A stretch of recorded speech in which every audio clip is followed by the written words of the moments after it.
Hey friends, I just want to get on here and just share my thoughts with you guys on food and how, for me personally, it's been a huge stumbling block for me.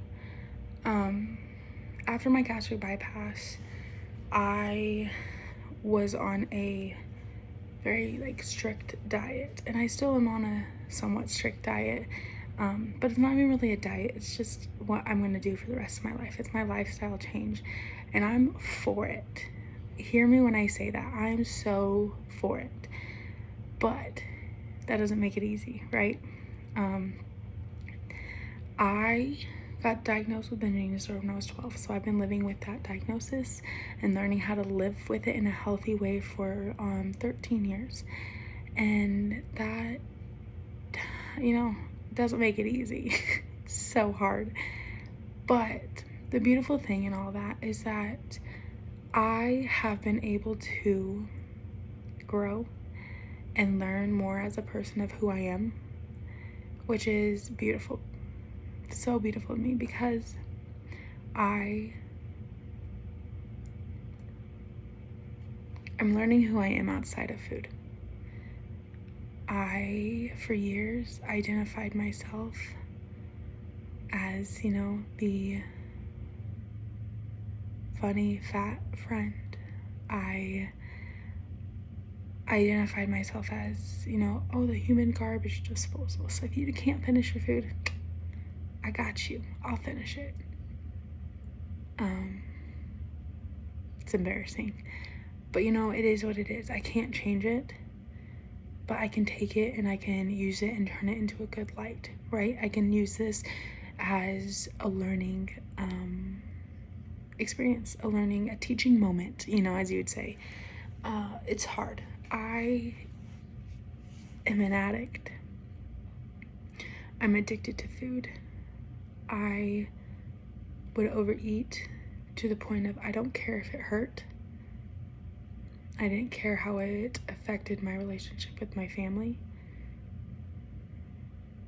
my friends. I didn't care how people looked at me. I wanted to eat. That's all I wanted to do. And it destroyed me. But because of that, I am able to be rebuilt. And I'm the one rebuilding, along with God's help, of course. But I am changing my narrative. And I'm so excited for it, because I no longer am held captive by food. I no longer binge. I no longer go through McDonald's and ask for 5 McDoubles along with 2 to 3 McChickens, a large fry, some nuggets, and a sweet and unsweet tea to balance it all out. And then I would then stay in my car and hide and eat it all, because I knew I was ashamed. I knew what I was doing was not healthy and it was not right. Yet I still did it. I hid it from people that I loved. And I'm so thankful that the people that I loved me enough to know that I needed to do better. I needed help. But it wasn't until I hit my rock bottom to know that I had to change. If I did not change, I was headed down a very short road to death. I struggled to get out of bed in the morning, not for the simple fact of depression, but physically had to roll out of bed because I could not sit up in my bed. At 23 years old, I could not sit up in my bed. And you know how devastating that is? But the beautiful thing in all of that is, now at almost 26 years old, I can can not only sit up in bed and get out easily, I can sit on the floor and get up off the floor. I can run flights of stairs. I can walk without stopping for breath. I can do so much. And the thing is, yes, I'm still addicted to food. I will forever be an addict to food, but I'm a recovering addict. It's how I've changing my perspective of food. I no longer live to eat. I eat in order to live.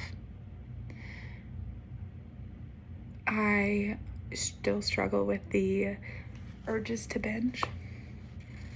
I still struggle with how I see food as the best thing in the world. But you know what? I have gained so much from it, and I have learned so much from it. And so now I see food as fuel. I listen to my body. I eat until I'm full. And if there's leftovers on my plate, that is okay.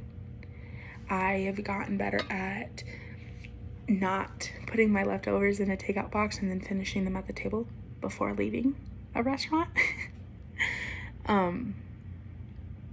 That's the hardest thing for me, is that I would want to eat everything. And even if I was still full, I would still eat.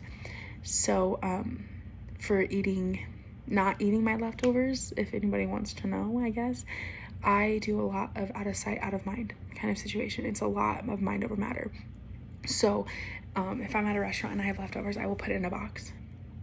And then I will then put the box like by my purse so I don't forget it, but I don't see it. It's not there sitting tempting me. If there's not enough food for like me to take for leftovers or keep for leftovers, I will physically destroy the food. So for instance, if I had like a cheeseburger and I only had like a quarter of it left, I would physically destroy it. Put a lot of salt and pepper on it to make it not taste good. Drown it in a sauce of some sort that I know will not taste well, and then throw it away. And you're like thinking, oh, Kelsey, why don't you just throw it away? Okay, as an addict, I will tell you, and I have 100% a little bit of shame, but no shame in it. I would throw it away, make sure it's right on top of the trash, And then if I ever, a couple minutes later, I would then go and grab it. Because it's right off the top of the trash, right? People don't get it. They don't get it, and that's okay. I don't expect you to. But I want you to understand that everyone struggles. And I think everyone struggles with food in a way. In any way. We don't talk about it, right? So I do a lot of out of sight, out of mind. I will get food, serve food, and I will do a little bit. I won't do a whole plate. I have done better at smaller plates because it tricks my brain. So I don't have a big plate, so it doesn't have to be full.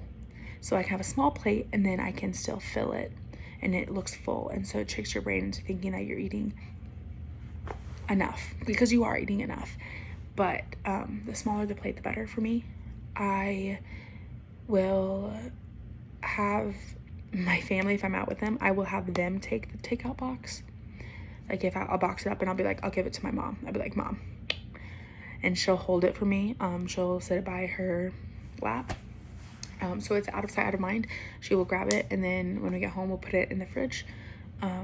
And by that time, I've usually forgotten that I have leftovers until I look in the fridge the next morning or whatever, and I am like, I have lunch for today. So yeah, that's a lot of little things that I do, but the biggest thing that has helped me is I didn't want to waste food when I was growing up, so I ate it all. But it's okay to waste a little bit of food. It's natural. It's okay. It's okay. So what has helped me the most is to physically destroy it. I find joy in destroying something that had so much power over me. First of all, it's like I'm regaining my power because I'm destroying you, you know, kind of situation. It's kind of weird, but it works. Psychologically, think about it. And so I will physically destroy my food and then throw it away. And I feel like I won that battle. And so, yeah.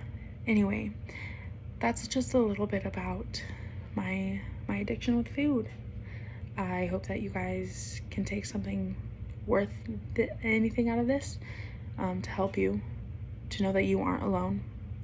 We all have our struggles. We all struggle with something, and that's okay to an extent. Don't let it control you. For years I let food control me, and I'm now done with that, so I'm taking control back. I have for almost 2 years now, with my beginning of my surgery, the process to now. I'm down almost 215 pounds in less than 2 years. I'm regaining back my health. I'm regaining back my life. And it feels fantastic. I am so thankful for my friends and family that have supported me. I'm thankful for God. He's given me the strength to do this. He's opened doors and given me resources, and a platform to share my story, to help other people. So I guess I want to leave with this of, how can you help change your narrative, right? There's something that we all struggle with. How can we change it into a good light? How can we use that and help other people? So with that, I hope you guys have a fantastic rest of your week, and know that you are stronger than you think you are, and you are braver than you will ever believe. You've got this, and I am so immensely proud. So proud of you guys, because you are doing it. So if you have any other questions or anything, let me know. And I guess until next time.